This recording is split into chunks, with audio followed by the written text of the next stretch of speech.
3 days before Christmas. My boss called me into his office. I thought I was about to receive a holiday bonus. Instead, he fired me in front of the entire company. 5 years of loyalty, gone in less than 10 seconds. But what my boss didn't know was that the decision he made that day would completely change both of our lives. Because exactly 1 year later, I walked back into that same office building, not as an employee, but as one of the owners, and the look on my boss's face when he saw me was something I'll never forget. I had worked at that company for 5 years, and during those 5 years, I did everything an employer could ask for. I showed up early, I stayed late. If someone called in sick, I covered their shift. I stayed behind to finish the work. But my boss, Daniel, had a very different management style. Daniel loved control. He micromanaged everything. The thing Daniel seemed to enjoy the most was embarrassing employees in front of others. Sometimes with sarcasm, sometimes with jokes. Whenever he criticized me during meetings, I nodded and kept working. I told myself eventually he would respect me. But it got worse.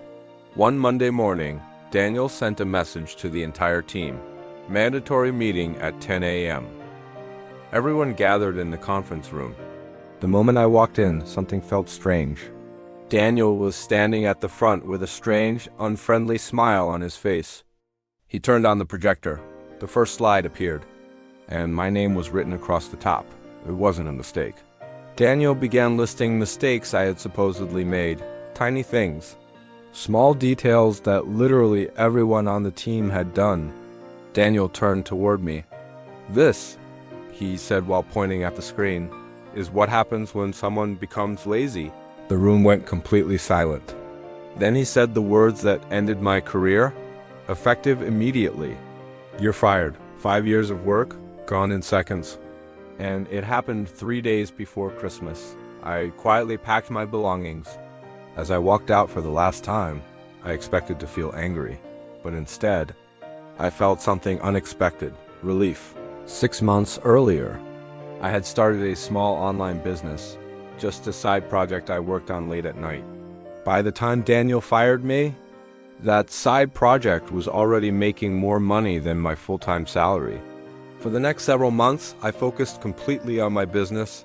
No office politics, no toxic boss, just work. Sales doubled, then tripled. I hired a small remote team. By the end of the year, the business had grown beyond anything I expected. One afternoon, I received a call from a business broker. He mentioned the company's name, and I almost started laughing. It was the same company that had fired me.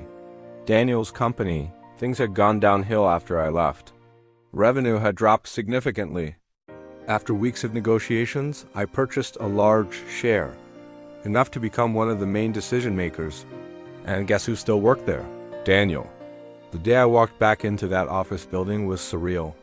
Employees stared at me like they had seen a ghost. Daniel stepped out of his office. The moment he saw me, he froze. He looked confused, then nervous, and finally pale. Later, we had a meeting. Daniel sat across from me, silent. I looked at him and said, "Funny how things work out.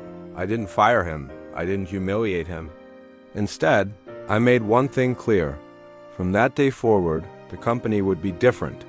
Sometimes the best revenge isn't destroying someone. Sometimes the best revenge is simply succeeding without them." Daniel tried to end my career that day, but in the end, he accidentally started it.